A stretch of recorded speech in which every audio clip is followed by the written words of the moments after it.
Além do teu rabo, qual é o humorista mais querido no ferro? Já é uma pergunta. É logo uma questão assim, logo direta.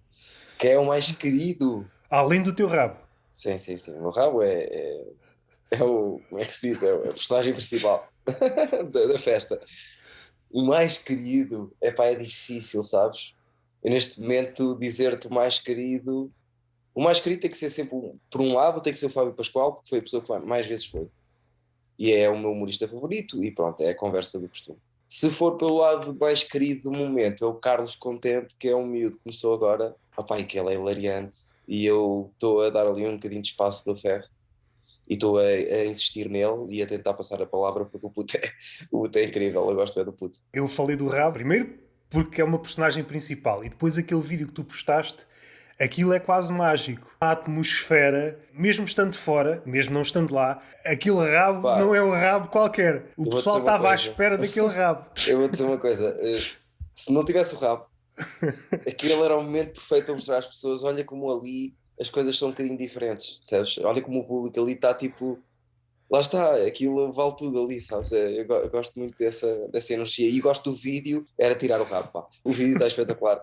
Mas com o rabo também está fixe. Um pormenor, a primeira chapada, eu acho que é de uma mulher, não consegui ver a cara, é uma chapada mesmo com vontade. Não, Foi pior é que alguém. é de um homem. É de um Pior é homem. que é de um É homem. de um homem. No fim é que foi uma mulher, não foi? A primeira e a última foram as chapadas mais fortes. Foi alguém que estava. Fora. Mas eu também, fui, não é? Foi o que eu disse. Estava a pedi-las. Conseguiste fazer aquilo que tu querias. Fui ouvir uma conversa que tiveste com o Anónimo, acho que foi em 2019, se a memória não me Sim, falha, e há sim. lá duas coisas em que nota-se que estavas num patamar mais atrás. Tu tinhas uma ideia, mas a ideia ainda estava em vias de se concretizar, e Sim. agora, passando para o presente, tu concretizaste aquilo que tu querias fazer. Estavas ali naquela fase, é pá, se esta merda não correr como eu quero, e é engraçado que, envolvidos 2 anos, mesmo com a pandemia, tu concretizaste aquilo que tu querias. Sim, o espaço ser à imagem do que eu imaginei, isso está flawless, percebes? Isso está igualzinho ao que eu imaginei. É incrível. Normalmente tu crias uma imagem de uma ideia, seja do que for, para um guião ou para um texto. O espaço é a minha ideia para o ferro. Pá, e concretizou-se exatamente como eu queria e nós estamos com sold out sempre, percebes? E está a ser completamente. Não há palavras, está a ser. E os humoristas cada vez mais a testarem e a fazer coisas malucas. Criamos ali um bocadinho de família também com o público permite-nos ir a sítios que se calhar noutro sítio não vamos porque não temos aquele público. Pronto, que cria-se ali tudo, é bonito. Não vou conseguir citar bem, mas a ideia era esta que tu disseste lá no podcast do Anónimo. Qualquer Sim, coisa como tenho este projeto e vou levá-lo durante mais 2 anos e depois vou passar o testemunho a alguém. Mantens essa certo. ideia, é uma frase que mantens, tens esse sentimento de que o teu trabalho está quase feito no ferro, porque uma das críticas que se faz às vezes ao ferro, e é uma crítica, como é que eu ia dizer? Se fosse feita a outro sítio era estúpida. A crítica que se faz ao ferro é bom demais. Seria estúpido ouvir noutro sítio, não faz sentido. Isso é bonito. Alguns comediantes dizem que o público conhece tão bem a linguagem do humor que por vezes passa a imagem um bocadinho falsa do valor do humorista. Concordo com a crítica. Isto tem algum peso, mas contudo não podemos esquecer o trabalho que está ali. Certamente no Certo. início não era assim. Há sempre dois lados, percebes? O que acontece é, se tu puxas um bocadinho para criar um espaço em que é familiar para os humoristas se sentirem à vontade para poderem realmente testar, e quando digo testar é levar zero texto feito noutros sítios, para tu poderes ter esse tipo de público, depois também perdes esse lado de aquilo engana um bocado. Eu percebo a crítica de aquilo poder enganar os humoristas, mas o público em si, percebes, não entra nessa equação. Ali foi realizado o sonho de qualquer sítio onde se faz comédia. Tu conseguiste, os humoristas que lá foram, o impossível. Os dois a falar a mesma língua, humorista e público. Há um desnível quando o humorista vai para um sítio onde o público está menos treinado. A Também não imagem. sei, pá, aquilo também transborda um bocadinho para depois para de fora de portas, porque tu reparas, e eu acho que é raro ver isso acontecer. Vi agora um bocadinho no Lisboa Comedy Club, mas é uma escala diferente, é as pessoas estão todas lá fora e estão os humoristas com pessoas normais e está tudo à conversa, percebes? Criou-se ali, por isso é que é mais fácil para os humoristas, criou-se ali a possibilidade de falhar sem ser julgado tão facilmente como é noutros sítios. A facilidade é essa. Pronto. E o que é que acontece? Quando é um humorista que já foi lá algumas vezes e as pessoas conhecem. O que eu acho é que o ferro, metade do público é pessoas que vão lá constantemente, mas roda, e outra metade é gente nova que vem porque alguém lhe disse. E esse público, se vai uma pessoa que está a correr-lhe muito bem, já está-lhe a correr bem. E levam aquilo para outro sítio, percebes? Yeah. Aí também concordo com a crítica do ser mais fácil, também é por aí. Só que também, eu acho que é fácil dos humoristas que vão testar perceber isso. Nós falamos disso constantemente e ninguém sai dali deslumbrado. O que é fixe é que tu estás à vontade para testar e pronto, e levas para outros sítios e depois... aquilo é uma casa que tem que sempre ser conciliada com mais alguma coisa. Quantas casas existem? Casas, quando eu penso em casa, penso em laboratório. Quantas casas desse nível, ou dessa espécie, existem no Norte? Como o ferro, Do género de laboratório.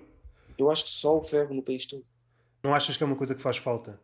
Acho que faz falta. Só que agora, por exemplo, o circuito do Porto é novo. Este circuito contemporâneo é novo. E como apareceu esta grande casa, que é o ferro, que está a pé e sólida, a fazer laboratório, é conhecida como laboratório, percebes? É difícil agora entrar no circuito outra casa que faça laboratório no centro do Porto. Yeah. Por exemplo, a Chorar de Rir, que é uma produtora que trabalha aqui perto, tem e teve um laboratório que faz, esqueci-me da cidade onde eles são. Acho que é da Feira, na Feira, ou em Ovar, eles têm um laboratório em Ovar, que eu acho que é uma coisa que, lá está, devia haver em todas as cidades, é a minha opinião. Fundamental até. Acontece aquilo que tu disseste já várias vezes no Eduardices. O humorista apega-se muito ao texto que sabe que bate, e mesmo às vezes no laboratório não reconheces que esse é um procedimento. O humorista vai fazer piadas novas, mas assim que começa a O início resvalar... do ferro é exatamente isso que estás a dizer. Quando não tínhamos o público, o tal público que pode ser criticado por esse lado que cria essa ilusão, não o tínhamos e aquilo foi-se criando e eu também, pronto, lá está com o moço, não tenho limites e isso também ajudou que eles se libertassem e o início foi isso, era eles faziam duas piadas novas, não entravam, iam para outro sítio. Agora, mesmo eu quando faço o convite, as pessoas às vezes dizem assim, olha, mas eu já fiz este texto, o texto que eu tenho, fiz lá uma vez. Já há essa preocupação, percebes? Olha, já lá fiz uma vez, será que posso fazer uma segunda? Estás a perceber? Isso criou-se. Se recuares para os primeiros espetáculos no ferro, certamente tudo aquilo que estamos a falar eram apenas ideias vagas. A questão do público estar do vosso lado, essa questão do laboratório. Certamente tinhas isso já na cabeça, mas foste conquistando. O meu amigo João Freitas uma vez disse-me uma coisa que depois eu levo um bocadinho como lema das minhas programações nos bares, que é, estávamos na casa do Olívio e ele disse, não ponhas nem nomes, nem fotografias no cartaz. Porque se tu queres fazer uma noite semanal, não faças aquilo viver com as pessoas que lá vão, faz aquilo viver por aquilo. Estás a perceber? Yeah. E então, o que eu fiz foi, aconteça o que acontecer nas primeiras 50 datas, se me derem 50 datas o dono, não sei se foi 50, estou a especular um número, até se calhar foi, eu pensei, 30 semanas. Nós, mesmo que isto vá ao charco alguma vez, nós vamos continuar aqui na luta, porque isto só vai acontecer, aquilo que eu imaginei, se nós tivermos todas as semanas, criarmos essa mecânica semanal. Eu posso dizer que uma vez tivemos lá o Hugo Sousa pela primeira vez para testar material e tínhamos uma pessoa, não houve noite. Houve 3 noites, nós não fizemos porque não tínhamos uma vez tínhamos uma pessoa, outra tínhamos 4 e outra tínhamos ninguém. Quando vemos o sucesso, só vemos a parte final, como se fosse sempre assim, mas houve uma grande batalha até chegar àquilo que conquistaste e os comediantes conquistaram. E conquistaram por algum mérito. Também ajuda muito a ver um grupo de mínimo, e te juro que é verdade, 30 humoristas que mantêm um nível expectável, porque se eu pusesse 6 pessoas a testar todas as noites, não tínhamos aquele público, percebes? O que eu tento fazer é guardo os 2 primeiros lugares para pessoas que estão a começar, porque temos uma lista enorme de pessoas que querem experimentar, isso é incrível, mas nós guardamos 2 lugares para alguém que nunca fez ou que fez 1 ou 2 vezes, outra pessoa que está a começar tem umas 10, 20 datas e depois pomos 3 pessoas em que confiamos e que estão a testar e que rodamos. Essas 30 pessoas ajudam muito a que seja possível aquilo aguentar-se. Aquilo e todas as outras casas à volta que estão a trabalhar bem também. Por exemplo, o Ponto 2 e o Maus Hábitos e o Tiki-Taka do Rui. Nas últimas datas, quem é que te impressionou? Não estou a dizer dos velhos nomes, aqueles que conheces e já reconheces valor. Alguém que tenha aparecido inesperadamente Carlos e tu... Contente, surpreendeu-me muito, mas Quem me surpreendeu mais foi um nome que já fazia muito stand-up antes, fez parte de um grupo de humoristas conhecidos nossos aqui do Porto, e que parou durante alguns anos e que voltou agora, que é o Ricardo Leite. O Ricardo Leite é um stand-up comedian maduro já, e aparece-nos assim na mão, percebes? E também foi uma das apostas que aconteceu. Outro também, que acaba de 70 datas agora, acaba o ano com 70 datas, quase a fazer tantas datas como os humoristas que andam aí a rolar a sério, que é o Rui Igui, que está fortíssimo e que vai ter aí surpresas para janeiro até. Já ouvi falar várias vezes dele. É sinal que está a fazer um trabalho fixe. E é muito prolífero, pá, ele não para de escrever. Com as surpresas que vêm em janeiro, que eu não posso falar, que eu também estou um bocadinho envolvido nisso. Isso é um bom sinal. Isso, por norma, é o que diferencia um humorista mediano de um humorista bom ou muito bom. Mais ou menos fácil tu teres 10 minutos ou 15 de texto bom. Sim, O pior é a sim. partir daí.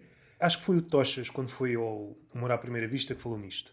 A questão do texto, dos minutos de texto, faz muita diferença numa cena. Tu com 10 minutos ou 15 minutos não precisas ter estrutura. Não precisas de pensar em estrutura. A partir dos 30 minutos, as piadas umas atrás das outras já não servem. Tens de começar a pensar numa arquitetura. Sem dúvida. Já estás ali a meio do sol, tens de ter uma estrutura. É como um sol. O sol, é claro que há variantes, mas tem de ter uma estrutura, se não é só piadas umas atrás das outras. Pá, eu concordo em absoluto com vocês os dois. Até te digo mais, imagina, eu não sei há quanto tempo faço isto sem parar, mas a sério, há 5 anos. E nesses 5 anos, eu não sei se tenho uma hora de costa. Acabada não tenho de certeza, porque isso, o texto do stand-up é infinito. Mas eu não sei se tenho uma hora, e foram 5 anos, estás a perceber?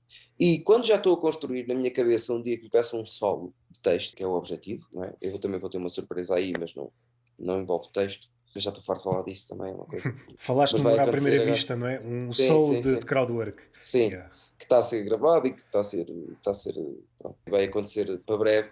Mas quando eu penso num solo de texto, já tenho alguns beats, porque eu também conto histórias e é um bocadinho por aí no stand-up. Tenho histórias que têm uma energia parecida, porque são histórias que se passaram com os meus amigos. Não interessa se tem alguma coisa a ver uma com a outra, não tem, mas a energia é parecida. E eu já sei que não posso usar as duas no mesmo solo, estás a perceber o que eu estou a dizer? Yeah. Isso que tu estás a dizer do Tochas, acho que é. Lá está. 10 minutos. Eu normalmente, os primeiros 10 minutos do humorista perguntam-me o que é que tu achaste. Eu não tenho que achar nada agora. 10 minutos, tu fizeste agora. Daqui a 50 datas, deitaste fora. Nem te lembras já. É o teu início, não vale a pena. Vale a pena é tu. Sentiste bem, tiveste risos, adaptaste bem ao palco. Eu sou mais pelo lado técnico. Não gosto de estar a mexer no texto das pessoas. Acho que no início deves dar liberdade às pessoas para experimentar. Já toquei aqui várias vezes nesse tópico, com o Ruben Branco, com o Joel. Aqui em Portugal há aqui uma, como é que eu ia dizer? Há aqui um sentimento de gigante, não sei se potenciado por algumas figuras, aproxima-se do ridículo. Basta ver figuras lá de fora, sei lá, o Louis C.K., que teve anos e anos a patinar, que não era ninguém. Basta ver vídeos antigos, ele era fraquíssimo. Aquela questão de falhar em palco. Basta veres um documentário qualquer e todos os grandes nomes, qualquer um que penses, qualquer um dá carradas de experiências negativas, em que falhou completamente. E há aqui uma ilusão em Portugal de que há um grupo de humoristas que não falha. Ou pelo menos diz que não falha. É qualquer coisa nocivo. Ou das duas uma. Se eles estão a dizer a verdade, o humorista português é genial, mas em princípio Mas por isso não mesmo existe. é que eu sei, por isso mesmo é que eu sei que nós não temos um circuito mesmo Yeah. sustentado.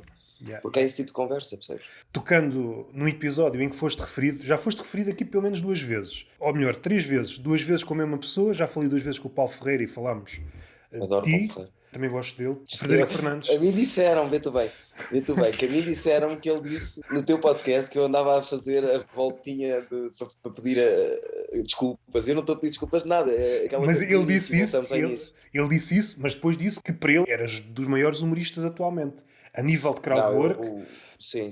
Eu gosto muito do Fred. ele olha para ti como uma inspiração e eu percebo a razão pela qual ele diz isso. Do teu stand-up conheço pouco, conheço fragmentos. Mas até em pequenas coisas que nada têm a ver com o stand-up, nota-se que és diferente. Por exemplo, e aqui bifurca. Mas chorei agora. Um tema que já falei com o Joca, a conversa há de sair. Nota-se uma qualidade absurda nas últimas fotografias que vocês... Que alguém tira. É a nova agência, né, que já referiste, não É é? a produção que é parte fundamental. Mas nota-se um salto absurdo. Eu acho que... E não é em tudo, sabes? É em tudo. Nota-se... O Rui e a Zé Norique aparecem na minha vida para dar um clique Eu não precisava de saber que eles existiam para saber que há um salto do caraças, Exato, qualitativo, e sem isto é dúvida. aquela cena. Na É. apresentação. Yeah, yeah. E eu falei nesta cena com o Joel. É uma cena que muita gente não dá importância, mas é a percepção. Uma coisa é seres bom, outra coisa é pareceres bom. E atualmente as duas coisas não vivem uma sem a outra. Podes ser o Sim, melhor humorista do mundo, mas se te apresentares como um gajo com umas concordo, fotografias de merda, acabou, não é? Hoje em dia não há concordo. milagres. Mas voltando à fotografia, no teu caso especial, no Instagram às vezes é difícil fazer a diferença entre um humorista e um modelo. Sim, Comparas as poses e são praticamente iguais. E nas tuas fotografias há certas poses que te singularizam. sim. Não encontro mais ninguém a fazer aquelas poses. Não sei se é ensaiado, É ser estúpido. se é É ser, improviso, é ser se estúpido é ser estúpido. a tempo inteiro. Atualmente não encontro paralelismo. A primeira figura que eu me lembrei, não sei se faz parte do teu imaginário, mas é um comediante do humor mudo, o Buster Keaton, o rival do Charlie Perfeitamente. Chaplin. Vais ver fotografias daquela época. O Charlie Chaplin também é um caso exemplar. Vais ver o portfólio de fotografias que lhes tiraram e Sim. cada fotografia é única. No teu caso, acho que está a aproximar-se disso. Ó, Roberto, diz-me uma coisa, tu estás-me a comparar ao Chaplin? É isso que estás a fazer? Não, não, Ou não, você não, aqui? não, não, Ou não, não, você não, aqui? não, não. Eu estou a comparar o portfólio de fotografias. Mas isso nada tem a ver comigo, percebes? Eu estou a ser estúpido em palco livre e o fotógrafo, o Gonçalo Sabença, que é uma máquina, faz aquilo. E se tu reparares, todas as fotografias têm qualidade e todas as pessoas têm uma postura até. Gostei muito do que tu disseste. Concordo com tudo o que estás a dizer, mas também não podes negar que há uma espécie de formalidade em quase todas. Se não é formal, pelo menos é quase uma postura de guião. Tu vês aquela postura mais ou menos em todas as fotografias, todos os Sim, humoristas, com pequenas sim. diferenças, e tu estás à parte. E isso liga com aquilo que tu és em palco e com aquilo que tu dizes que queres ser. Mas isso tem a ver com o que eu mais defendo como, antes de ser humorista, como criador. Eu não gosto da palavra criador, que as pessoas ficam logo, e ainda por cima estou com a voz grave, ficam logo passadas de da cabeça. A minha cena é sempre eu ser eu, estás a perceber? E depois isso, se calhar, traduz-se em tudo. No que eu digo sobre o humor, no meu stand-up, nisso que estás a dizer, na minha maneira de me exprimir com o corpo, percebes que eu não tenho grandes filtros, percebes? Não, não é os filtros, é, não tenho. Mais em palco, porque fora do palco eu sou um bocadinho. Nunca nos podemos esquecer que o palco é outra coisa. Apesar de ter ali um grão daquilo que o humorista é fora do palco, porque o palco é um sítio esquisito. Nós não Exato. fazemos a vida em cima de um palco. E a cena é essa, imagina, a minha luta sempre foi eu tenho que ser ali eu. Lá está o que eu disse depois na conversa que tu ouviste com o Gustavo. Eu sempre tive facilidade. E foi a minha preocupação, a única preocupação que eu me lembro desde que sou pessoa, é fazer rir as pessoas. E as pessoas que estão à minha volta sempre se riram comigo, seja no café, seja os meus amigos, seja na escola, seja como professor a dar aulas a crianças, sempre se riram comigo. E o único sítio onde houve um momento em que não se riram foi no palco. E a minha primeira luta foi: eu tenho que ser verdadeiro, tenho que, se for eu, as pessoas vão se rir. E os meus melhores amigos diziam: "Epá, se não está a funcionar, o dia que foste tu, as pessoas vão se rir." Epá, e a minha luta foi essa. E agora eu sinto-me bem lá, percebes? Sinto-me eu lá e isso nota-se depois diferença com a performance, com o texto, tudo melhora. Há ligação em tudo. Seja na fotografia, seja no podcast. Normalmente, e isso não é característico do humorista, é típico do homem do nosso século, é aquilo que diz e aquilo que faz são coisas completamente diferentes. E tu estás nessa Sim. luta de Mas não também haver porque. fosse entre as duas coisas, entre aquilo que dizes e aquilo Mas, que fazes. mas eu já fui isso também, percebes? E como perdi tempo nisso, daquele gajo que fala e não faz, agora estou, como sou um bocadinho velho já em relação ao que eu queria, para onde eu estou um bocado na luta contra o tempo, então não há cá a hipótese de eu penso em fazer e depois logo se faz. Não, as coisas têm que acontecer. Já há muitas ideias que envolvem muito dinheiro, estão empatadas até ao dia que nos deixarem fazer. Quando digo deixarem, normalmente o que escrevo guiões e isso é com o João Freitas, escrevo eu e o João Freitas. Mas lá está, tudo o que puder fazer, tiver ao meu alcance, eu faço. E daí também nasce um bocado a ideia do festival, do Porto Comedy Fest. Como vou lançar esta conversa lá para janeiro, Correu bué da bem. como é que vai ser a segunda edição? Maior, o dobro de humoristas, o dobro de noites, o dobro de hipótese de ver coisas diferentes. Pegando nisso, tens uma cena fixe que se nota, seja no festival que estás a tentar tornar uma tradição, quer no Ferro, para encontrar um paralelismo só talvez o Ricardo Aruz Pereira e o Sam da Kid. Neste aspecto de, ao Sim, contrário do humorista típico, que ou não traz ninguém ou traz só dois ou três, tu estás sempre, não sei se consciente ou inconscientemente, se eu vou para a frente, também levo gajos atrás. Como é que eu ia dizer? Hoje, quando isto acontece, é tudo muito mercenário. Eu Sim, trago eu para aqui percebo isso. porque depois pode ser que ganhe mais lá à frente. Claro. De fora, o que me dá a entender é que tu não pensas nisso. Tu pensas, Não, não. eu vou ajudar este gajo porque Não, a eu questão reconheço não tem a valor. ver com ajudar, porque se é para ajudar, o Fábio ajudava-me mais facilmente que eu e ele. A cena é, eu amo talento, pá, e sou da guarda, percebes? E eu quero a verdade. O meu pai ensinou-me, um dia disse-me assim, tu se queres ser bom, tens de ter os melhores à tua volta. E isso vai ser sempre porque, imagina, nunca perdi por ter os numeristas que eu mais gosto à minha volta. Só ganhei, são meus amigos, as noites são melhores, divertimos-nos todos. É um bocado por causa disso. Eu amo talento.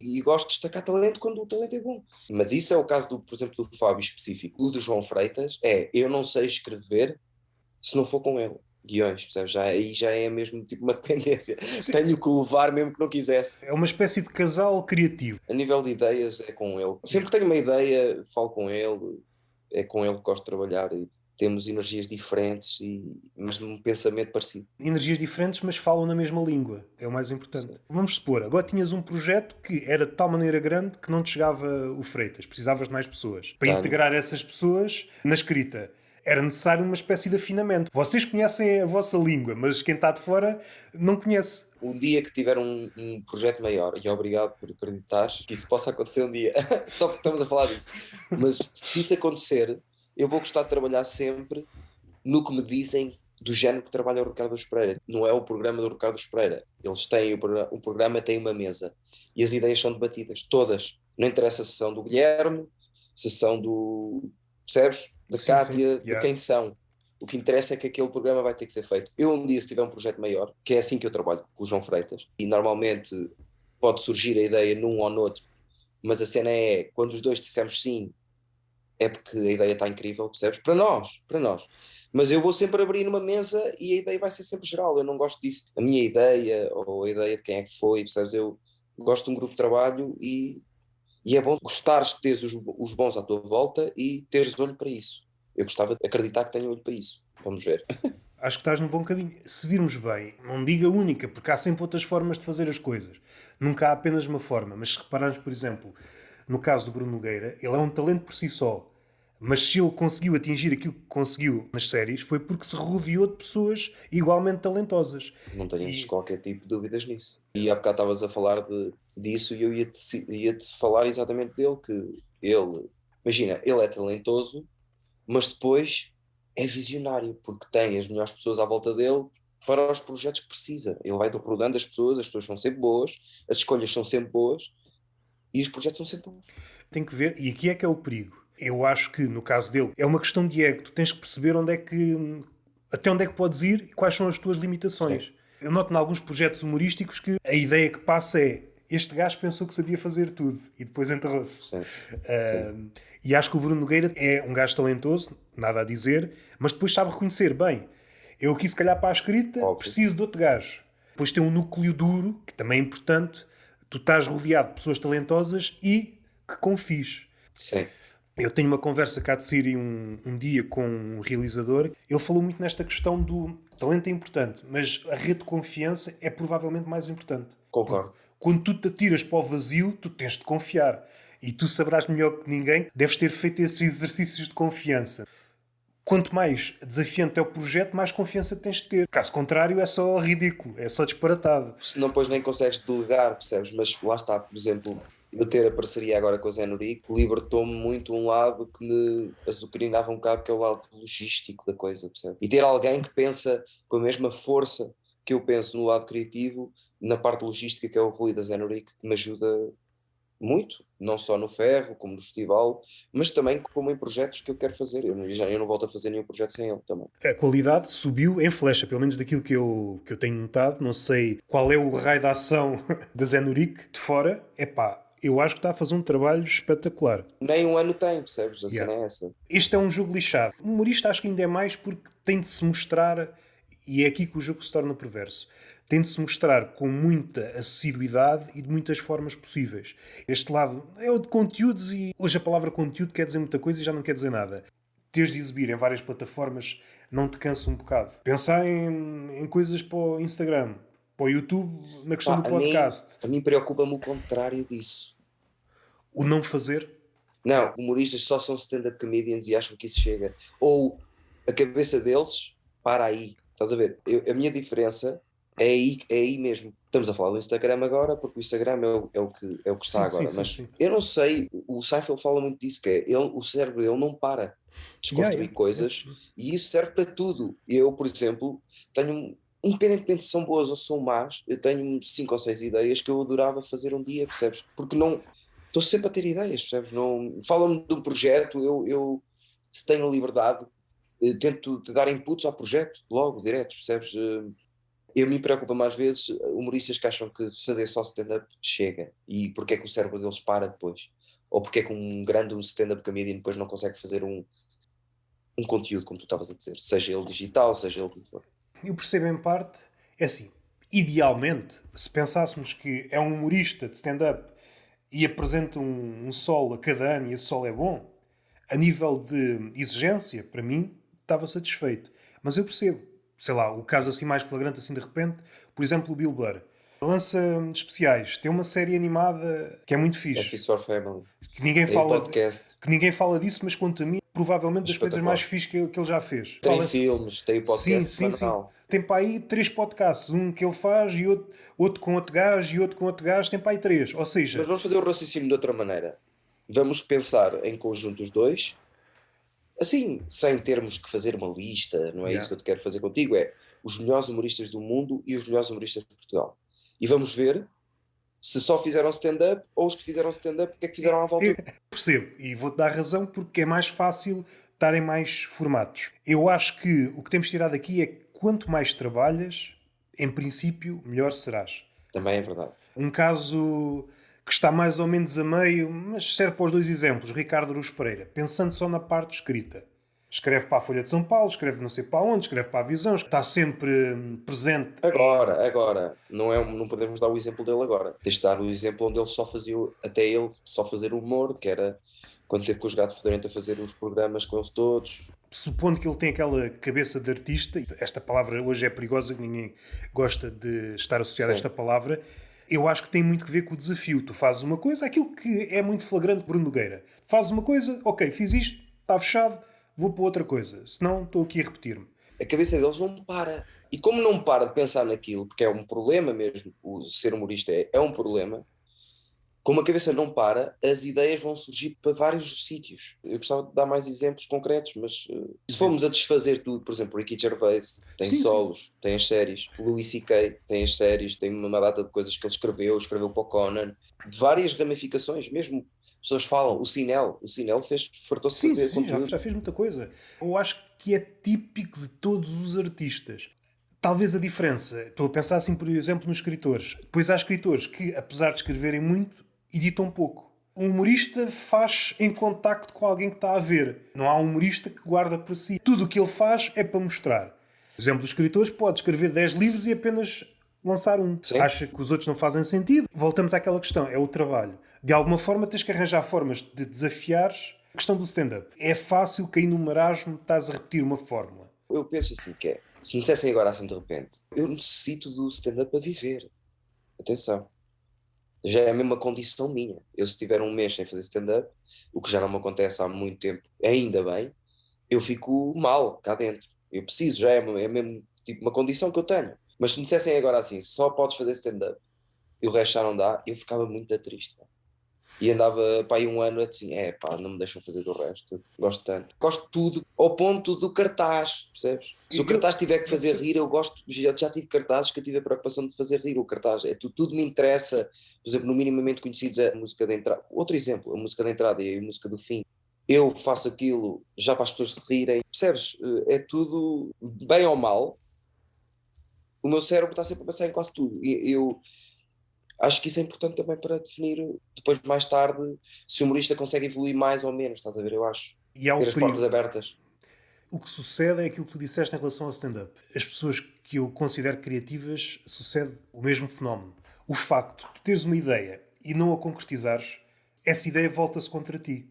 Começa a ser sofrimento. Não sei se te acontece. Sim. Tens uma ideia, se Muito. não consegues pôr cá para fora, a ideia vira-se contra ti e às tantas tu até esqueces a ideia ou ela transfigura-se, começa a ser uma chaga dentro de ti. Epá, tenho muitas assim. Tenho uma que se não sai no próximo ano eu passo. No fim de contas, estamos aqui a chegar a uma conclusão. O comediante precisa de pôr merdas cá para fora, caso contrário, explode. Seja de que formato for, seja no Instagram, seja... Depende das alturas. Yeah. Cada formato tem as suas valências.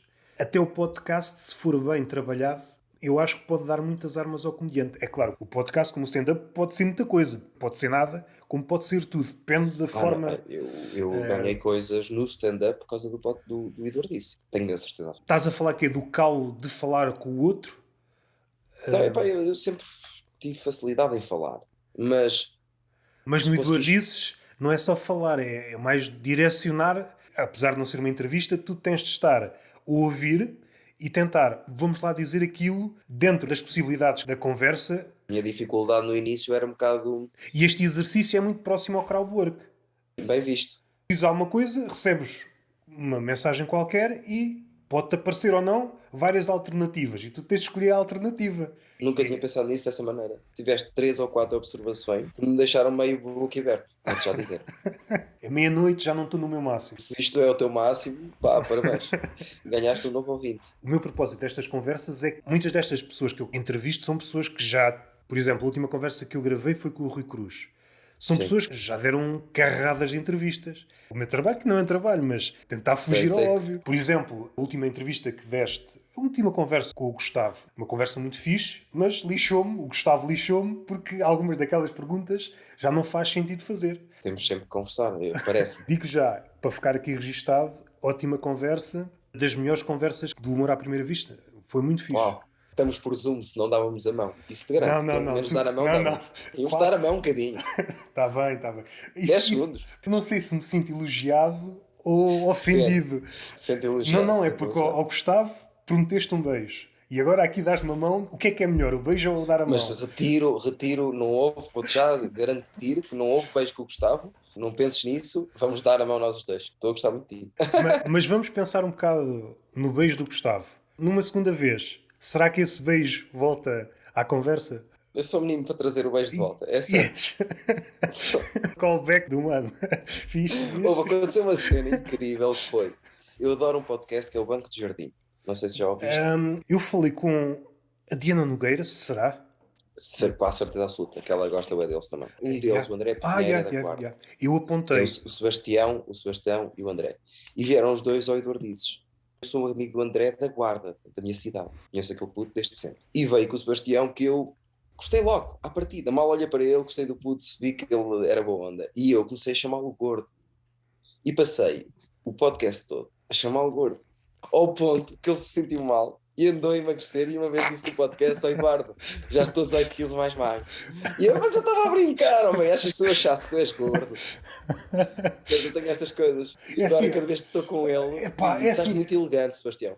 Olha, isso agora pode jogar ao contrário. E se eu começo a pensar que está magro demais? Começa a engordar. Eu não sei, agora a última vez que eu vi disse várias vezes: estás muito elegante, Sebastião. Estou a adorar o teu físico. Disse-lhe muitas vezes. Se calhar ele agora a próxima vez que. Tem mais 18 quilos outra vez. Fica igual. Com certeza absoluta não foi de propósito. E não foi a minha culpa que ele perder 18 quilos. Né? Eu não sou SIDA. Passas sida através da voz. Fez-te bem, pá, está mais saudável. Ouvi todos os Eduardices. És louco. Comecei a ver pelo primeiro da Beatriz Magano. É quase uma citação da primeira conversa que eu tive com o Paulo Ferreira. Estivemos a falar do Eduardices e aquilo que tanto eu como o Paulo Ferreira vê no Eduardices é que está ali uma conversa diferente. Mesmo quando são pessoas que vão a outros lados, nota-se que o registro é diferente. E isso é fixe. É fixe Porque eu quero que aquilo seja mesmo uma conversa, percebes? A mim não me interessa uma entrevista. A mim interessa-me, porque eu acho que numa conversa de hora e meia tu consegues conhecer uma pessoa minimamente. Se tiveres uma conversa com ela. Agora, se fores pelas perguntas de entrevista, às vezes nem falamos de nada em concreto, percebes? Yeah. Conheces a pessoa não pelas respostas, mas pela forma que ela... Como é tão imprevisto, é a forma como ela reage às coisas. E não só, é mais fácil tu perceberes. Eu sou contra a entrevista já. Eu, por acaso, não sou. Há um potencial na entrevista, sobretudo para um certo grupo de pessoas. Mas se fores ao Spotify, por exemplo, procurar George Carlin, Woody Allen, houve um Sim. gajo que entrevistou esses grandes E aquilo é entrevistas, é aquelas perguntas clássicas, referências, quando é que começaste? Isso surge também numa conversa normal, percebes? Uma conversa tem perguntas também. A ordem das perguntas, mas retiro o que disse, acho que pode haver grandes entrevistas. Vamos aqui a um exemplo que acho que é o mais extremo. O Ricardo Aruz Pereira. É o gajo que foi a mais podcasts do Portugal, não digo do mundo. Certo. Quando ele fala do Ardiços, ou quando ele vier aqui ao Tertúlio de Mentirosos, eu tenho que pensar numa coisa diferente. Porque eu não posso sujeitar às mesmas perguntas. Eu não posso desperdiçar Ricardo Aruz Pereira. É o exemplo que eu dou sempre. Sempre. Que é o dia que o Ricardo Aruz Pereira se sentar no Eduardices, eu vou-lhe dizer, Ricardo, eu vi os bloopers do Gato Fedorento, e a pessoa mais asneirenta que lá estava foste tu. Eu contei, e na altura vou ter apontado as vezes que ele disse asneiras mais que os outros. E vou-lhe dizer assim, agora, queria que começasse o Eduardices a dizer, eu gosto de Conan. Dizes assim, primeiro, despe esse fato. Faz favor de vestir aqui o equipamento do Sport, não estou a brincar, que Coitado, eu nunca ia fazer. mata-se. Já matava-se logo. Deixa eu ouvir de fato e que ele seja coloquial, ele gosta disso. Eu já o vi, deixa-me lá ver se eu me lembro. Acho que foi no podcast do Anónimo, em que ele estava num registro mais informal. Se a memória não me falha. Eu percebo a cena dele, porque ele move-se em várias esferas. Seja na esfera do humor, seja na esfera da literatura. E depois é aquela cena. Acontece, por exemplo, com o humorista que está mais para o lado da anedota, necessariamente do palavrão. Tu podes ser um gajo mais ou menos culto, mas se te apanham a dizer um palavrão, ficas associado ao palavrão. Nós estamos, quer queiramos, quer não, estamos sempre constantemente a sermos julgados. Imagina, ele é um fofo, é um culto do caraças e está constantemente a citar pessoas.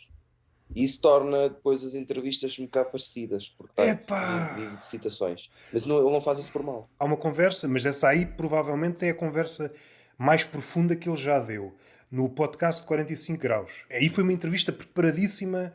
Para a maioria, se calhar, não é a conversa que querem ouvir. Aqui tens de escolher. Por exemplo, se tivesses a possibilidade de ressuscitar gajos para ir ao Eduardices, quem é que tu querias lá? É como se fosse no Dragon Ball, não sei se gostas de Dragon Ball, pudessem ressuscitar durante um dia 3 gajos. Quem é que ressuscitavas para ir ao Eduardices? Um de certeza é o Ayrton Senna. Estava a falar em humoristas, mas vá, deixa passar essa. Disseste 3 pessoas. Mas disse humoristas, 3 humoristas, mas vá. Norm Macdonald e Don Rickles.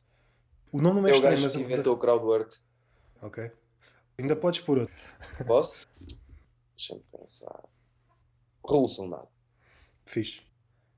Está aí um grupo fixe. E o Ayrton Senna na mesma. Sim. Está a ressuscitar, não vamos matar o homem outra vez. Não, deixa estar. É só um dia também. Se não puder estar no Eduardices, ele vá ao Brasil ver a família. Vais beber um copo com ele. É isso, bebes uma cerveja. Vou fazer outra pergunta, é do mesmo género. O mundo estava todo a arder. E tu podias salvar 4 humoristas, que podem ser portugueses ou internacionais. Todos os outros morriam. Pô, mas isso depois vão ter os meus amigos. O mundo estava todo a arder. As pessoas da tua família estava tudo a salvo. Estamos a falar dos humoristas. Os humoristas todos numa casa a arder. Tu podias salvar 4. E há outra coisa, é que os que morriam, a obra morria com eles. Tu desaparecia do YouTube, nunca mais ninguém se lembrava, se o Seinfeld morresse, nunca mais ninguém se lembrava que houve um gajo chamado Seinfeld. Quem é que salvavas? Está tudo a arder. Estão todos a morrer. Certo. Já estão salvos João Freitas e Rui Igui. Esses estão os dois. Ok, agora deixa-me pensar. Estou fedido. Vais matar amigos, mas pronto, é o que é. Caraças. Puta que pariu. Muito complicado. Pronto, é que vai tudo com caraças. Vai tudo para caraças. Está tudo a arder. Tudo. Bobby Lee, Bruno Nogueira, vai tudo. Vai tudo. Queres salvar esses dois? Queres salvar o Bobby Lee e o Bruno Nogueira? Para ser mais dividido. 2 amigos, salva aqueles 2, Rui e João Freitas e o Bobby Lee e o Bruno Nogueira. Agora vamos pensar um bocado. Pensa naqueles que não salvaste e daqueles que eram importantes para ti. Estás a fazer adeus. Estás lá fora, estás a ver. Então, já matei. Olha só a quantidade de amigos que matei. Estás a fazer adeus aos teus amigos. Coitado, Vitor Sá, Fábio Pascoal, tudo a arder. Só consegui salvar estes 4. Tinha que ser assim. O humor tinha que nascer das cinzas. Vocês, os 5, os 4 salvaste. Vocês agora tinham que se juntar. Tu podias agora tinhas de trabalhar com o Bruno Nogueira, com o Bobby Lee. Essa era a Dream Team. É vocês os 5. Dei-nos 10 anos. Tem uma grande equipa, mesmo assim. É que não tinha escolha. Bruno Nogueira, eu vou procurar. Não podes. São estes que estão aqui. Eu acho que o Bruno Nogueira dizia assim: epá, tudo bem que são estes. Eu quero todos menos o Eduardo, pá, estou farto de ouvir. Eduardo vai curtir um bocado, vai ver o Epá, teu isso, stream. isso assim era bem lixado para ti. Como é que tu podias ter uma casa como o Ferro? Não havia mais humoristas. Para chamar, tinhas de chamar Estava esses fodido. 4. Tinhas de chamar esses 4. Eu tenho uma lista no ferro de pessoas, pá, aí 30 pessoas que querem começar a fazer. Ah, ainda não são. Epá. Tiveram a ideia de fazer, nunca fizeram. A primeira coisa que eu fazia era: espera aí, Bruno, não te preocupes, espera aí. Epá, eu não sei. Essas pessoas tinham que perder qualquer coisa no fogo. Podiam não morrer, mas não sei. Pá, tinham que perder qualquer coisa. Então, só porque pensaram em fazer Sim, stand-up? sim, sim. É pá, isso é bem justo. E ficava tipo uma cena na história. Sei lá, não vou utilizar esta palavra, que isto hoje em dia, esta palavra é o algoritmo. Ai, ai, não se pode dizer estas palavras. Então, em certas plataformas, seja no YouTube, seja no Twitch, tu, ao dizer Yeah. certas palavras, mesmo fora de contexto, cancelam-te logo. Banem a tua conta, puta, por exemplo. Se for preciso, mandam-te a conta abaixo. Está preocupante agora. Mandaram-me hoje, já estive a ver, não, ainda não entrei naquilo, os novos termos que tem o YouTube. Deixa lá ver o que é que eles querem mudar, porque eu acho que deve ter aí qualquer coisita que vai enervar um gajo, mas pronto. A última coisa que me enervou foi no iTunes. Por exemplo, no título do podcast Pinto, é Pinto, pode ser pila em brasileiro, como Pinto, pintainho. Para eles é só O picha. pinto da família. Sim, de pintar também, por exemplo. Sim. É só um nome mal criado. Então põe asteriscos. E é só asteriscos, porque todas as palavras podem ser interpretadas de forma macaca. Epá, fogo. É uma tristeza do caraças. Fala-me de uma coisa. Em relação ao teu bigode. Qual é a tua relação com o teu bigode? Umas intermitências do bigode. De vez em quando aparece, depois desaparece. Lá está, eu não gosto de estar sempre igual. Mas há uma razão para o bigode aparecer? A minha melhor amiga obriga-me a eu andar de bigode, diz que eu fico bastante mais bonito só de bigode. Quando chega ao verão, para apanhar um bocadinho de sol também, sabes que eu sou branco macau, mais no verão costumo ter bigode. A não ser que, por exemplo, quando fizemos o crowd, queria estar de bigode para ter o teu aspecto. Porque normalmente ando de barba, assim como tu, tal e qual. E há pouco tive o teu feed e encontrei uma foto que estavas ruivo. Sim, Queres comentar essa foto? não, isso é porque eu também sou ator. Nunca pensaste E seguir a via de ruivo, à exceção do Mesquita, que é ruivo, não é bem, mas escolhemos logo um bom representante para os ruivos, pá, porra. mas tirando ele não está mais nenhum. Já apareceu algum ruivo no ferro? Há lá um que é ruivo, mas sentes novos, percebes? Deixa passar mais um bocadinho de tempo. Sim, ainda vai perder a cor. É capaz de perder a cor. Ou eu conhecê-lo o suficiente para perceber se aquilo é mesmo dele. Este tema já foi abordado várias vezes noutros podcasts. Os humoristas parecem-se todos iguais. Têm todos a mesma barba, o mesmo corte de cabelo. Não sei quem é que disse isto. Quando comparado, por exemplo, com a Inglaterra ou com os Estados Unidos, em que há uma diferença, eu percebo de onde é que isso vem. As pessoas precisam de identificar à superfície alguma diferença. Estou mais importado é com o texto e com a prestação, mas eu percebo. De facto, há uma uniformização do aspecto do humorista. Estranho, nunca pensei nisso também. Porque às vezes há coisas que eu não pensei. Essa foi uma delas. É possível. Tivesse assim meio bêbado, assim de repente, não dava para confundir toda a gente. Não, Não. não. Pelo menos os nossos não, pá. Nós temos de vários tamanhos, feitios, tudo. Por acaso aqui no Porto, até brasileiros. Por isso, Já ouvi falar do Laguna, que é pronto, fixe. olha, matei o Laguna, que eu adoro, que é uma joia. O Mata, matei o Pedro Mata. Mas o Mata não é brasileiro. Não, mas matei-o, percebes, Roberto? Olha, Também esse. tens que viver com Matámos isso. os dois, vá, não fui só eu. Eu estou de fora. Ah, mais ou menos. Eu sou jornalista, eu não interfiro nos acontecimentos. Não, tu és aquele gajo que estavas ao lado com as facas na mão, a pôr-me na minha mão a dizer assim, mata. Sou o gajo do documentário. Alguém tem que ficar com a câmara para registrar o Claro. momento. Verdade. A nível de organizar noites, o que é que te fode mais? O que é que pensas? Foda-se, estou farto disto e daquilo. Pá, tudo o que estava farto, a Zé Nurico cobriu. Foi o que valeu. Tu estás Mas fixe agora não te preocupas agora com estou nada. impecável. Não. Recuando, antes da Zenuric, o que é que te fodia É mesmo? pá, mandarem mensagens em 3 plataformas diferentes e estar a conciliar. E depois eu também sou um bocado paranoico numa coisa que é, tenho tudo em listas. Os humoristas já atuaram para Yeah. mim e os meus favoritos têm todos mais ou menos ter as mesmas datas. Para eu ficar descansado comigo, percebes? Para não haver um que vem muitas mais vezes que outro. Uma espécie de justiça. Pá, é um bocado aquela coisa. Uma vez o Larry David, que estava a escrever o Seinfeld. No primeiro episódio, o George chegou ao pé dele e disse: olha, se é para eu não quero estar a mentir na história. É qualquer coisa deste género. Houve um episódio em que o Jorge, nos primeiros 4, houve um episódio que o Jorge esteve fora, ou quase não entrou. E o ator chegou ao pé dele e disse: olha, se é para eu só aparecer de vez em quando, avisa-me, que é para eu perceber se é para levar isto a sério ou se é só presenças. E ele, a partir daí, sempre que escreve, tem em conta o tempo que vai dar a cada pessoa. É um bocadinho uma metáfora disso, que é os humoristas que eu gosto, independentemente do estilo, eu quero, se for eu a chamar, quero ter mais ou menos organizado, pá, para não haver um que chamei de mais vezes que outro, Yeah. percebes? Não gosto Yeah. disso. Yeah. Apesar de que eu chamar é basicamente eu ferro todas as semanas, eu não tenho mais nada agora, percebes? Tudo o resto chama-me a mim, nem sou eu que chamo ninguém. Tens aí alguma coisa na calha que possas dizer, assim muito por alto? A séries? Tens alguma coisa pensada? Eu Não digas tenho... muito. O Joel, quando veio aqui, desbroncou-se, disse a série toda que ele está a pensar. Não, eu não vou fazer Não isso. digas isso, não digas isso. Não vou dizer nada, mas vou ter um podcast mais curto e diferente com um outro humorista, aqui também do Porto. Uma espécie de Eduardices 2.0 ou uma coisa completamente Não. diferente? Projeto à Nada a parte. ver. Nada a Vais ver. manter os dois em simultâneo, é isso? Somos os dois. O podcast somos os dois, não tem convidados.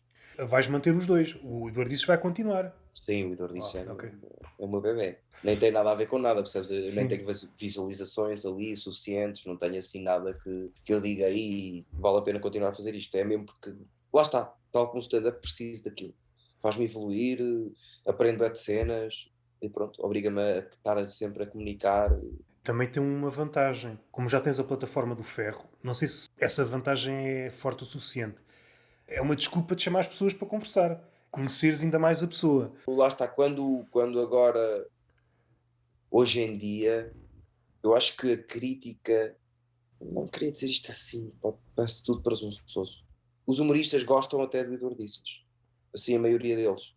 Eu neste momento, mesmo não tendo muitas visualizações, eu tenho confirmações de nomes que se calhar vão chocar algumas pessoas. Bom, estavam à espera que eles algum dia se sentassem ali na minha arrecadação. Agora já não preciso de uma situação de conhecer os humoristas para desimpingir isso, sabes? Eu nunca quis, também não gosto dessa associação de, por exemplo, com o festival. É a primeira coisa que eu pensei, olha, vou conversar com aquela gente toda. E depois pensei, não pá, não quero associar o festival. Já que vão ao festival, e agora que foste ao festival, não, eu quero que as pessoas que vão ao Eduardices queiram ir ao Eduardices conversar. Quando corre melhor é assim. É ser natural. Eu perguntar à pessoa, olha, eu gostava mesmo de ter cá, acho que eu e tu ia dar uma conversa gira. E as pessoas dizer, olha, eu também acho. Vou aí. E normalmente corre sempre bem. E lá vou ter sempre os meus preferidos e os meus amigos, com mais vezes. Por exemplo, Costinha, já foi 3 vezes. Já estava no outro dia a pensar, nesta agora fase nova que vamos começar outra vez, tenho que o trazer a 4ª vez, porque eu adoro a Costinha. Não é impeditivo. Desde que haja sempre conversa, eu acho que... Sim, é sempre, as cenas com ele foram sempre diferentes. Já temos para aí 4 horas e tal. Basta ver o podcast do Joe Rogan. Ele tem lá Sim. convidados que, se for preciso, chama de 3 em 3 meses. Desde que haja conversa... Mas lá está. Mas o Joe Rogan é o rei disto que eu às vezes tento fazer, que é só conversar. Ele está-se a cagar, ele não tem medo nenhum. Vamos tocar no caso dele, até para esta coisa do fazer bem, seja o stand-up, mas no caso do Joe Rogan, mais focado no podcast. Sim. Há esta coisa de projeto, epá, está meio manco, não está como eu quero. Se reparares no Joe Rogan, eu não sei precisar, mas os primeiros episódios, não sei qual é a janela temporal, mas ele andou ali muito tempo a patinar. 100, 200, 300 episódios, 4, não sei.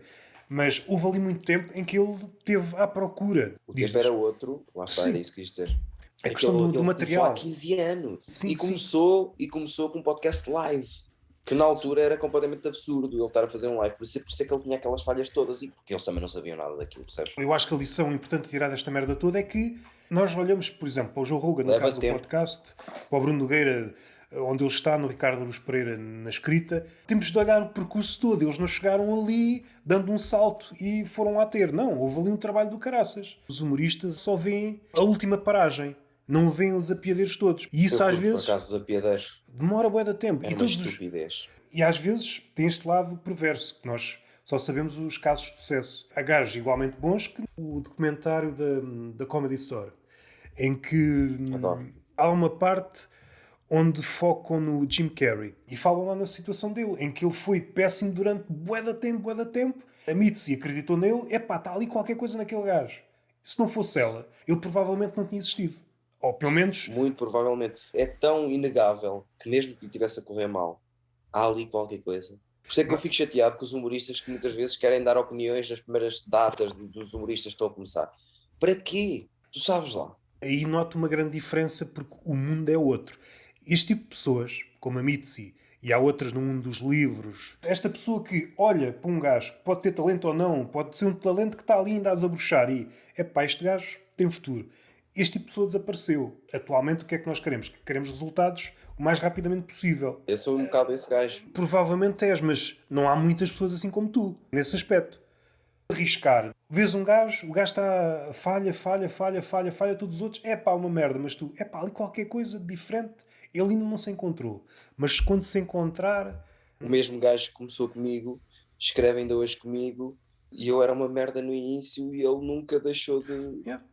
escrever ou de estar comigo ou de rir comigo porque eu estava-me a correr mal o stand-up. Ele sabia que havia ali qualquer coisa. É visão. Não sei se Mas a conhece. Mitzi, atenção, não me estava a comparar com a Mitzi nem pouco mais ou menos. A Mitzi, o papel dela a vida inteira, É o o olheiro. trabalho dela era isso. Também para jogar o outro lado. Ela falhou muito. Houve pessoas Claro que ela que sim. negou e depois Sim. sobressaíram. Ou O seja, CK, por exemplo. sim, não há ninguém infalível. Não. E voltamos outra vez ao mesmo tópico. Avaliar o comediante rapidamente. És muito bom ou muito mau. É preciso ter muita Não. calma. É preciso ter Tem muita que ter calma. calma. É 10 preciso... minutos são 10 minutos. 10 minutos são 10 minutos. É só isso. Tu até te encontrares e depende, se a tua voz for vá dita mais normal, pode ser mais fácil. Agora, se aquilo que tu procuras... Até vai mais longe. Até vai mais longe, Roberto, que é... Se o humorista não tiver a capacidade de aguentar o longo tempo que leva a coisa, estás a perceber? Mesmo que tenha talento, não vale a pena. É que Carlos Coutinho Vilhena e Teixeira da Mota há 3 a cada 30 anos em cada país. Não há mais. Pois há o resto tudo que é normal, mesmo com talento. Às vezes é o que digo, é sorte. Sim. Tu não aguentas o duro que é constantemente o ego de estar constantemente a fazer stand-up com outras pessoas, depois são fases, estás um mês em que estás a ser uma merda, toda a gente está a ser melhor que tu, estás a perceber? E estás tu sozinho contra toda a gente, é um trabalho muito individual. O palco põe-te numa posição, por um lado é abençoada, mas também é uma maldição. Tu estás sempre ali numa posição em que pode tombar para qualquer um dos lados. Um lado muito bom, em que tornas quase um super-herói, e o outro lado em que és um gajo que leva com setas venenosas e que és o gajo mais frágil de todos. E estás entre a invulnerabilidade e a fragilidade máxima. Estás sempre a oscilar entre É uma coisa. horrível. Estás sempre ali no limbo. Eu não sei se houve, é uma curiosidade que eu deixo no ar para ti e para as pessoas que ouvem o teu podcast, eu não sei se houve assim tantos humoristas que tiveram ataques cardíacos. Eu já pensei nisto. Agora assim de repente não me lembro no palco, não é? Estás a pensar no palco. Ou fora do palco. Não, estou a pensar mesmo humoristas que tenham morrido com problemas cardíacos, de ataques cardíacos e de... É pá, eles não morrem porque eles suicidam-se todos antes. Lá está. Mas também acho que estar sempre nesse limbo do nervo e do que percebes, habitua ao corpo. Sim, de alguma forma, epá, isto É um aqui bocado todas... um pensamento estranho que eu estou a lançar no ar. Isso tem alguma razão de ser, mas há outras variáveis. O humorista, por norma, está propenso a viver no limbo, se bem que o humorista atual é um... Como é que eu ia dizer? Se pensarmos naquela figura muito associada ao rock, nas drogas, bebida, putas, essa é uma figura que nada tem que ver com os tempos modernos. Hoje é uma figura limpa. E nós vemos isso no futebol como em qualquer arte. É uma figura higiênica. Fazer a tua coisinha e ir para casa.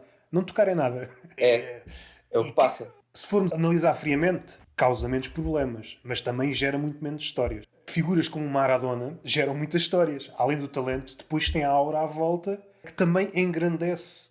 Fernando Pessoa, idem. Essa aura também contribui para aumentar depois a estatura da pessoa. Sim, sem dúvida. Este novo sentimento do artista higiênico é que ele quer passar por perfeito. Quer passar a imagem que é a pessoa mais perfeita do mundo. E como é que faz isso? Como não consegue ser perfeito, esconde-se. Esconde-se dos vícios, porque hoje o mundo é lixado, não é? Basta apresentares um defeito, é um ponto fraco. Sim. É impossível um artista fazer as loucuras que os artistas de há uns anos faziam, sem ser atrocidade. Mesmo os artistas... Está bem que o rock já não está no nível que estava a nível de popularidade, mas mesmo as figuras do rock atual são uns meninos da mamã comparados com o que havia. Mas gira um bocadinho, porque acho que as coisas também adaptam-se. Olha agora aquele escândalo com o Travis Scott, no concerto do Travis Scott, percebes? Foi ele a dizer ao pessoal, mochem, mochem, e de repente aquilo está ali percebes? Essa questão é complexa. Nós já vimos coisas daquelas várias vezes. Estão todos os ingredientes para correr mal. Está. Como na estrada. Certamente já... É uma coisa que eu cada vez reparo mais. Nem vale a pena dizer porque o mundo é assim. Atualmente, cada vez vês mais pessoas ao telemóvel enquanto conduzem. Eu vivo aqui num sítio pequeno, numa vila, e todos os dias cruzo-me com pessoas. Houve um dia qualquer que vinha um gajo contra mim. Eu estava no passeio, e o gajo, ou a gaja, já não me lembro, a conduzir e com os olhos em baixo no Olha, apanhei uma telemóvel. multa, acalmei. Os ingredientes têm tudo para correr mal. Ou seja, tu podes morrer de um momento para o outro. O sítio mais fácil para perder a vida é na estrada. A estrada está cheia de perigo. E isso parece-me que é uma situação mais ou menos do género. Pois muita gente, basta ver nos estádios de futebol, quando há uma situação assim mais de fúria, mais de cólera, tem tudo para correr mal. E às vezes não corre mal por sorte, por Mas sorte. o que eu estava a dizer era mais tipo o artista do rock antigo, agora são rappers. Sim, Coisa isso, gira, um sim, sim, sim, bocadinho. sim. A questão da popularidade, sim. Mas isso é uma... É E não aquela... só na maluqueira de drogas e rock and roll, percebes? A vida. Ok, eu percebo, mas eu acho que muito daquilo é ficção. Não tenho percepção daquilo que se passa lá fora. Mas cá, conheço alguns e aquilo que eles cantam nada tem que ver com aquilo que eles são. Cá não é bom exemplo também. Não vão cantar sobre as suas moradias em Cascais. Não faz Claro. sentido. Era Acho giro ver um que falasse das moradias em Cascais. esse é um lado do rap, esse lado da ostentação. Uma vantagem que eles têm em relação... Se já as outras artes, o humorista não... Estava aqui a pensar se isto faz sentido o que eu vou dizer. Faz sentido e não faz. No Instagram a gente vê esta coisa. O humorista normalmente nunca está muito do lado da ostentação. Torna-se ridículo. Foi o Ricardo Pereira. Estava a dizer que estava a ver o último solo do Kevin Hart e o Kevin Hart estava a fazer uma piada como era difícil ir levar o lixo porque a moradia dele tinha o lixo muito longe e tinha medo do escuro, não sei o quê, e que para ele já não tinha piada. É um bocadinho isso que estás a dizer, concordo com isso. Também os tempos são outros. Se tu olhares, eu não sei como é que vai ser o humor daqui a 20 anos, mas tu olhas para os humoristas atualmente e a sua relação com a imagem nada tem que ver com a relação antiga do humorista com a imagem. O humorista antigo não ligava nada à imagem. É aquilo que há pouco estava a dizer. Às vezes não consegues fazer a destrinça entre um humorista e um modelo. A pose é a mesma, Sim. as roupas são as mesmas. Só a tromba que é feia do humorista. Às vezes é mais ou menos igual. Nem isso. Estava aqui a pensar no Eduardices para acabar. Há para aí 4 Eduardos no Eduardices. Há um Eduardo com os humoristas, há um Eduardo com as mulheres, há um Eduardo com os atores e depois há um quarto Eduardo que está a aparecer, que há pouco disse antes de começarmos a conversa, que é um Eduardo com outro olhar. É um Eduardo que está em transição, é um Eduardo que está em paz consigo mesmo. Confirmas que há estes 4 Eduardos? A primeira crítica que me fizeram, não foi crítica, das primeiras coisas que eu ouvi a sério, que me disseram de Eduardices, foi o Paulo Ferreira, que me disse que gostava muito mais de me ver a falar com as mulheres do que com os homens, por causa do ego. E aquilo fez-me pensar, que eu nunca tinha pensado nisso. Tenho um bocadinho de complexo com as mulheres, tenho assim um bocado de complexo ali. Respeito, sabes? Não gosto, imagina, porque há uma linha muito ténue. Sou um gajo já, por natureza, meio sexual, no meu humor. E há ali uma linha muito ténue entre estar a abusar ou estar a brincar, percebes? Ou o que é que eu posso brincar. E então tento sempre ter esse cuidado, até porque temos uma arrecadação em minha casa. As mulheres que aqui vieram, muitas delas, tiraram ali para trás, percebes? E depois olhas para o lado, está a fotografia do Bill Cosby, não é? Exatamente, nem para o lado, está ao lado dela. Está exatamente ao lado delas. Mas isso fez-me pensar que imagina, tem a ver com isso de eu ostracizar e porque é que eu estava sempre a tentar ao máximo. Nas conversas com os humoristas, eu acho que sentias a necessidade de ser ouvido. Como se já resolveste, como se sentias que estavas um passo atrás, e não digo na qualidade, na questão do reconhecimento, é como se fizesse um alerta. Não se esqueçam que eu estou aqui a trabalhar. Tens razão. Foi desaparecer. Prejudicava o Eduardices. Mas leva tempo, sabes? Eu também tinha que entender, e eu também gosto muito de falar, e também ainda estou num processo de saber aprender mesmo profundamente a saber ouvir e falar, porque eu falo muito, ouço muito, mas em conversa, a certa altura era fácil eu manipular, falar muito tempo, e aconteceu algumas vezes. E agora também é o saber gerir esse tempo, é eu ter posto de lado esses meus medos que eu tinha na minha cabeça. Vai haver muita coisa que me vai irritar, vai haver muitas vezes que eu vou gritar na mesma. Eu sou eu, percebes? Yeah. Mas vai ser sempre nada contra ninguém, aquela coisa de eu sempre tive um inimigo no humor, e há humoristas que eu não gosto muito do trabalho, mas não tenho assim ninguém que eu odeio, percebes? Isso morreu um bocado. Já fizeste as pazes com esses fantasmas, entre aspas. Sim, já arrumei com essa situação toda e acho que agora o Mark Norman, que tem um podcast também, vou lá ao Obama, à garagem dele, eu identifiquei-me bem com esta frase dele, que é: os primeiros 100 episódios que eu fiz já ia dizer Eduardices, do podcast, E aí ele agora Norman, ele tinha, Mark Norman, em vez de era, ser o exato, WTF, né? os primeiros 100 foi para ele resolver problemas que ele tinha, mesmo tendo entrevistados, para resolver coisas que ele tinha para resolver. E eu identifico-me completamente com isso. Estamos no 120 e tal, tivemos uma paragem grande, voltámos agora, porque isto agora saiu em janeiro, tu vê a velocidade com que nós voltámos, desde dezembro, por isso, opá, eu gosto muito, e sinto-me a evoluir nele.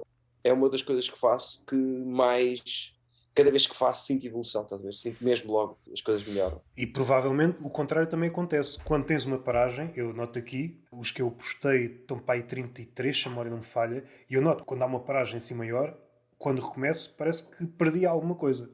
Sim, sim. Parece que perdi alguma coisa. E eu agora que tive estes 2 meses parados, pronto, isto comecei ali meio devagar, mas agora em janeiro já está. O festival correu, que foi uma maravilha. Por isso é que trouxe estes nomes todos que estão agora a aparecer, percebes? Eles gostaram de mim. Espero que tenhas gostado da conversa. Adorei mesmo, Olha. estou-te a ser sincero, gostei mesmo muito. Próxima vez que quiseres conversar, fala. Conversamos Yeah, outra yeah. vez. Temos Deixa como- passar 2 anos, a ver se ainda estou vivo. Mas gostei, por acaso gostei. Parabéns, gostei. Tiveste ali 3 a 4 coisas que foste a única. Tu estavas a dizer que tens o cuidado de quereres fazer as perguntas. Até pensei, tiveste aí 3 ou 4 pensamentos sobre o que tu olhaste sobre mim que eu me fascinaram um bocado. Parabéns. Eu costumo Gostei fazer mesmo. esta pergunta fora do Faz. podcast, mas fica aqui gravado. Pessoas porreiras para eu conversar. Seja humoristas, seja outra pessoa qualquer. Assim, uma pessoa Epá, interessante. tenho uma data Diz, deles, por exemplo. diz-me 2 ou 3 e Assim, depois contacto. o Rui Iggy acho que é uma pessoa que Ok, fica já vais registado. querer conversar, mesmo até pelas surpresas que ele tem aí para próximas. Vais querer conversar, de certeza. Não sei se já falaste com o Vitor Sá, vais gostar muito. Esse é um dos nomes mais falados aqui, já foi mencionado, Pá, porque ele é mas mesmo boa gente. esse- Ele também é do meu estilo de quer os bons à volta dele e está sempre a ajudar toda a gente e só fala bem e faz questão de. há 2 ou 3 nomes aqui, a nível de humoristas que estão mais novos, ainda não grandes nomes. Sim, sim. Ele faz parte de um grupo muito reduzido que já foi elogiado várias vezes. Assim, de Sim, repente, lembro-me 2. O Vitor Sá e a Luana. concordo com os dois. Gajo, ou neste caso uma gaja, que estejam em mesmo fixe. Mas Dizem-me, olha, por exemplo, os Vitor Sá já disseram muito, o Jorge Gonçalves, que tem olha, o. também já me disseram. Tenho, Já? já. Quem é que me disse? Epá, quem é que me disse o Jorge? Acho que foi o Pedro Mata. É Foi o muito Pedro Mata. provável, é um dos melhores amigos dele. Aliás, somos todos muito amigos. Mas vale a pena também, Jorge. O Epá, João tenho de Pedro falar. Pereira, Tenho de falar com ele também. o André Pinheiro, o pessoal do Banco de Jardim, o tal Boa. que isso é pessoal de Lisboa, Yeah. João Marcão, gostei muito do João Marcão, é um gajo muito fixe cá Olha. fora. Malta de Lisboa. Já Tens fizeste as pazes com Lisboa? Estou ótimo. Acabaram. Adorei o fim de semana, acabou. Exorcizaste tudo. Está tudo exorcizado. Está fixe. Venho de novo.